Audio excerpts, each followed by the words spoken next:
मुंबईतील मीरा रोड येथील फातिमा खातून आणि तय्यब खातून हे मुस्लिम कुटुंब आपल्या 3 मुलांसह 6 जून रोजी कोल्हापूर ते मुंबई असा प्रवास महालक्ष्मी एक्सप्रेसमधून करत होतं।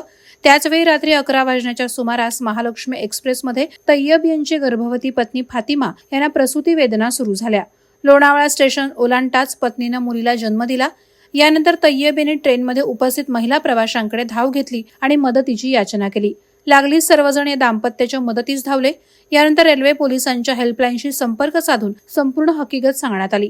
त्यानंतर फातिमा यांना त्यांच्या मुलीसह कर्जत स्टेशनवर उतरवून तेथील हॉस्पिटलमध्ये दाखल करण्यात आलं। त्यानंतर रेल्वेत झालेल्या या कन्या रत्नाचं नाव रेल्वेच्या नावावरून महालक्ष्मी असं ठेवण्याचा अनोखा निर्णय फातिमा खातून आणि तय्यब खातून या दाम्पत्यानं घेतला।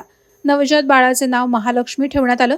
तय्यब यांनी सांगितलं की तिरुपती ते कोल्हापुरातील महालक्ष्मी मंदिरापर्यंत प्रवास करणाऱ्या काही सहप्रवाशांनी सांगितलं की या ट्रेनमध्ये माझ्या मुलीचा जन्म झाला म्हणजे एखाद्या देवीचं दर्शन घेण्यासारखं होतं, म्हणून मी तिचं नाव महालक्ष्मी ठेवण्याचं ठरवलं। तय्यबने ट्रेनचे नाव महालक्ष्मी एक्सप्रेस यावरून प्रेरणा घेऊन आपल्या नवजात बाळाचं नाव महालक्ष्मी ठेवलंय। आता फातिमा आणि त्यांची मुलगी महालक्ष्मी या दोघेही सुदृढ आणि सुखरूप असून त्यांना हॉस्पिटलमधून डिस्चार्ज देण्यात आलाय। वादळवारा लाईव्हसाठी न्यूज ब्युरो, कर्जत। नवी मुंबई व रायगड जिल्ह्यातील ताज्या बातम्या आणि घडामोडींसाठी सबस्क्राईब करा वादळवारा लाईव्ह चॅनल आणि दाबा बेल आयकॉन।